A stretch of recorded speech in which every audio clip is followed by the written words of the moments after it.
Hi, I'm Dr. Mike DeBoer, President and CEO of B3 Sciences. Today we're going to talk about rehabilitation for people with carpal tunnel syndrome. Let's briefly talk about what the carpal tunnel syndrome is. This little tunnel right here made up of soft tissue structures, meaning tendons and fascia, and the bones on the other side create a tunnel. What's the purpose of that tunnel? For the tendons and nerves to go through and move your hand and innervate your hand. And what happens in carpal tunnel is that space gets closed off, and we'll talk about why, and then you get problems. You get pain from friction of the tendons going back and forth through there, and we get pressure on the nerve, and we get numbness and tingling. One of the most common reasons this happens is our normal positioning of the tunnel gets compromised by all of the things we do in our normal life. What do we do at the computer? We have our hands in an overpronated position. This is neutral position. So think about it. All day long we're in a pronated position and we're moving our hands and using our hands, and a lot of us are lifting weights, leaving us in an exaggerated position like this, flattening this tunnel. So if we can do two things. One, stretch to restore that tunnel, stretch these shortened muscles, and then strengthen the muscles that are going to help keep that tunnel in good position, we can dramatically affect carpal tunnel syndrome.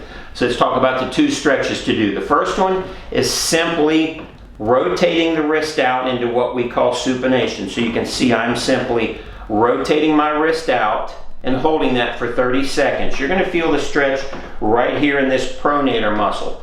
Okay, 2 times for 30 seconds. Next, let's move to this stretch, which is going to stretch these flexor muscles, which are also shortened. We can simply put our hand on a table or on a wall and simply flatten it out and lean back. You're going to feel it stretching right here. This is the flexor muscle, which is shortened. Okay, I'm going to do that 2 times for 30 seconds. Now, once we're done with our stretches, now let's go work the muscles with our B3 bands on that are going to help restore that tunnel and strengthen the muscles that we need to keep that tunnel in good alignment. There's 2 exercises we're going to do. The first one is a gripping exercise where I'm going to squeeze, but I'm going to squeeze my thumb to my little finger as I'm squeezing. I can do it with a ball, okay? Or I can simply get my exercise tubing, which all of you have. So I'm going to wrap this tubing up into a ball, and I'm going to simply squeeze. 3 sets of 30.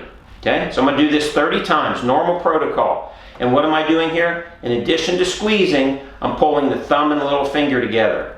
That's going to help strengthen the muscles that hold that tunnel in place. 3 sets of 30. Next exercise we're going to do is we're going to do a supination exercise, or the opposite of the problem we have of pronation. We can simply use our tubing. So I'm going to hold my tubing in this hand and I'm going to simply rotate my wrist out with resistance. I'm going to do 3 sets of this. I'm going to try and get 30 repetitions, rest 30 seconds, and do it again.